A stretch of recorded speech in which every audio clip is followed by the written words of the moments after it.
All right, y'all. So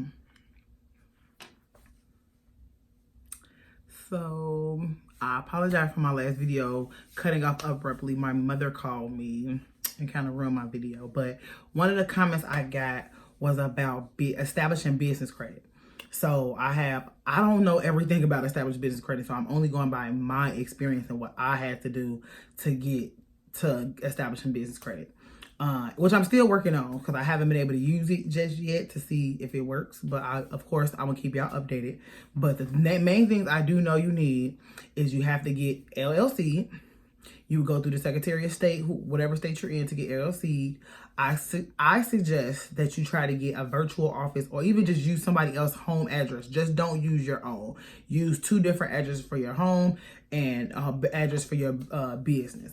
So you can use somebody else's home or something like I say, you stay one place, your mama stay somewhere else. Use your mama address. So just have 2 separate addresses until you get a actual store. Or I heard you can get something like a virtual office that gives you a address and everything else. But I think it looks better when you don't have the same address. Now you can do it with the same address, but just my opinion. That would be one thing. After you get LLC, also get your EIN number. EIN number is free, if I'm not mistaken. And that's like your business social security number. So that's the number that they will ask for when you're trying to apply for business credit and not trying to personal guarantee, which is when you use your social to be able to apply for credit or whatever like that. So once you get your EIN, you're going to apply for a Dun and Bradstreet number. And it's free. But you're going to have somebody call you and try to pitch you the idea of adding trade lines. And they're going to try to sell you on this gargantuan amount. They're going to try to talk it down, all that other stuff. It is free. Now, it does take up to 30 days to receive.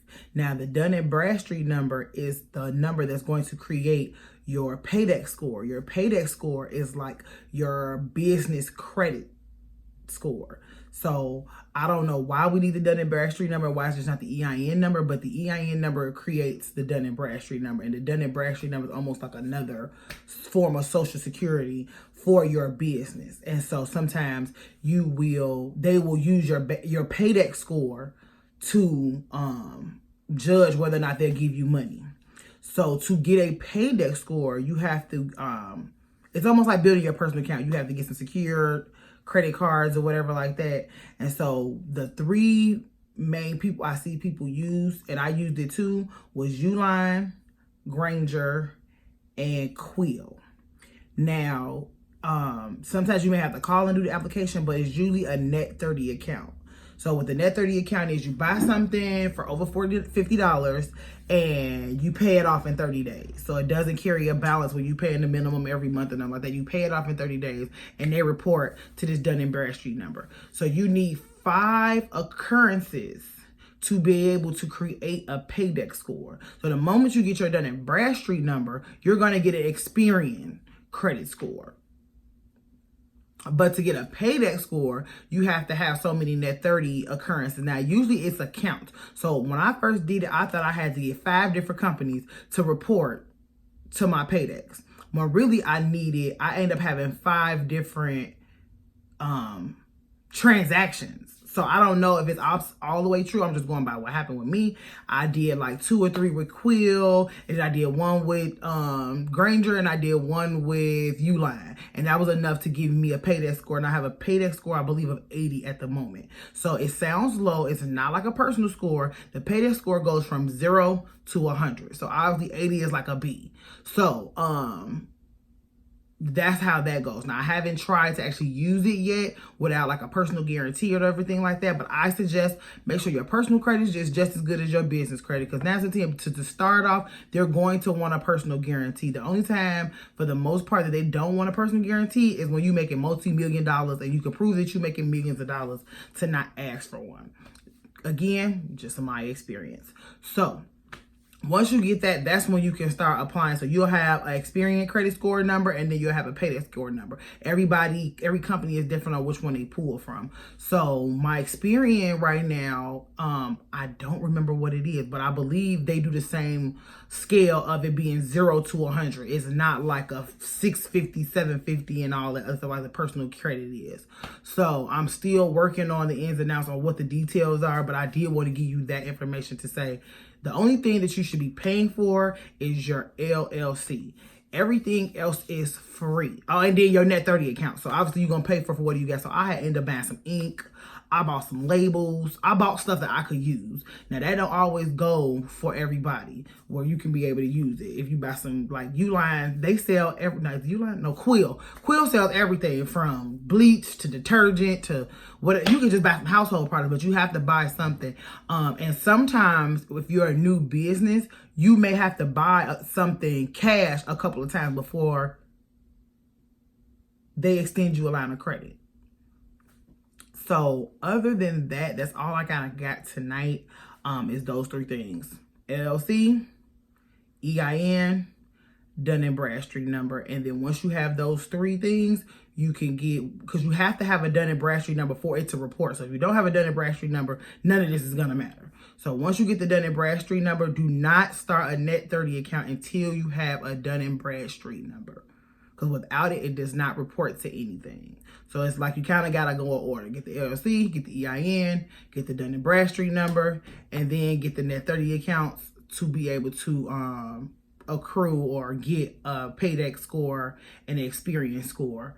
And then once I kind of dibble and dabble in that, I'll come back and give y'all an update on what's going on. Another thing that helps as far as like maybe like a small business loan, there's two companies that I know for sure gives money without going through the whole 2-year W-2 rigmarole credit score is Square.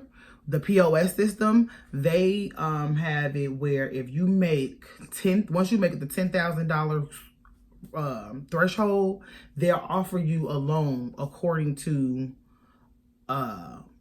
how you're trending in sales, if that makes any sense. So my first loan was like $1,600. So I bought some hair with the $1,600. And then they take a certain amount of your daily sales, and you have to pay so much every 90 days. So the total loan is over 18 months, but you have to hit a threshold every 90 days. So it could be $100. I forgot what the exact amount is. But pretty much once you swipe $10,000 worth of services, products, whatever it is, they're going to evaluate your profile and say, hey, according to your profile, it looks like you're trending. We're going to loan you $1,000. They're going to start you with. And then you don't pay a monthly fee. They literally take, it could be like 13% of whatever your daily sales. So if you didn't make no money that day, they don't get no money that day. And so that's how they'll go. I think it's great for a small business not to have all these credentials to be able to get a little working capital. And then you pretty much show and prove the more you make, the more they'll offer. So I think that's really good to have. I know PayPal does it, but I believe their threshold is $20,000. And I don't know the interest. I don't know the ins and outs. I just know they told me to apply, but I don't use PayPal as much as I use Square to have that 20,000 threshold. So I don't even apply. So that will be something else. So please think about those two POS systems when doing your business, to be able to get some more working capital to help build your business, to help grow your business. Because at the end of the day, credit is king, as like they like to say, and most businesses, they don't use their own money to build their business. So we have to learn on how to be able to get working capital for low interest rates and build our businesses. So I hope that can be some of help of you. I'm tired. It's Easter. I had 12 clients today, so I do apologize for my rambling. But I hope that this video can be some help of someone trying to start a business, whether it be hair or anything else for that matter. So those 3 things are very, very important and very key to be able to build your business credit. So I hope you guys have a good day, and thanks for tuning in.